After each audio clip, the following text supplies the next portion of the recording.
Hello everyone and welcome to our channel.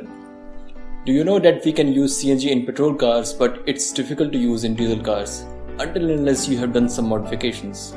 So let's explore in this video, can CNG kit be fitted into diesel cars? Technically you can convert a diesel into a bi-fuel car which is diesel plus CNG, but you cannot install a CNG kit on the diesel car.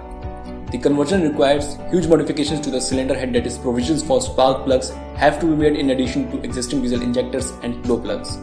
The compression ratio has to be optimized because of the higher CR of diesel may wreak havoc if used on CNG. So you have to find a golden mean where both diesel and CNG fuels can be used without serious impact on functionality of either.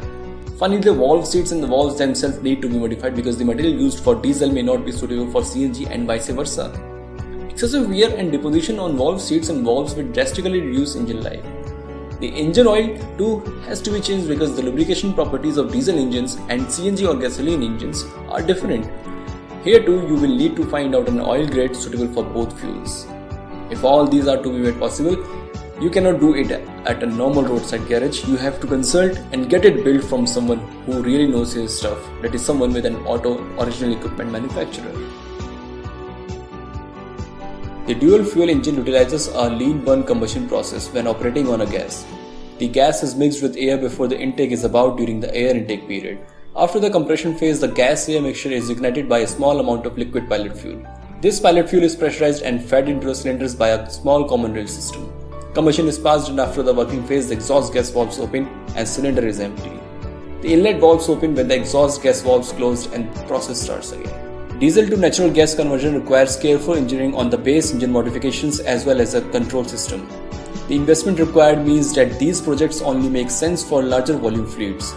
Following is a very basic overview of modifications required for a successful conversion. A typical diesel engine has a compression ratio of between 16 and 18 to 1. CNG usually works best between 10 and 12, so new or modified pistons are required with an appropriately shaped combustion chamber to allow proper air-fuel mixing. Diesels don't have spark plugs, instead they have diesel fuel injectors. A diesel conversion replaces the injector with a spark plug and may also require an insert to go through the valve cover, depending on the engine. Spark plug wear is a common problem, and the high compression ratio and use of gaseous fuel requires higher spark voltage than a petrol car.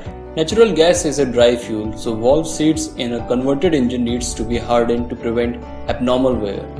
Older engines needs valve guide seals to prevent engine vacuum from drawing oil into the combustion chamber. Spark ignited engines run hotter than diesels. Such engines may require upgraded thermal management components, including larger oil coolers, larger radiators, and heat shields around exhaust components. A catalyst will generally be required to meet emission regulations. The exception is lean burn engines, which, if carefully engineered, can meet certain emissions targets without a converter. Your choice will depend on the exhaust emission requirements, efficiency targets, durability expectations, technology level of the vehicle, and peripheral device control requirements such as cruise control, power takeoff, automatic transmissions, etc. The cost of conversion of diesel engines is higher as compared to the petrol engines. So as we can see, there are a lot of changes to be made if CNG is to use in diesel engine. The cylinder head need to be changed, we need to reduce the compression ratio, we need to install ignition device, we need to change the manifold or modify the existing manifold to plumb the CNG into the inlet manifold. We need to install the venturi to control the gas-air mixture. You will also need a timing device for the ignition system and many other changes as well.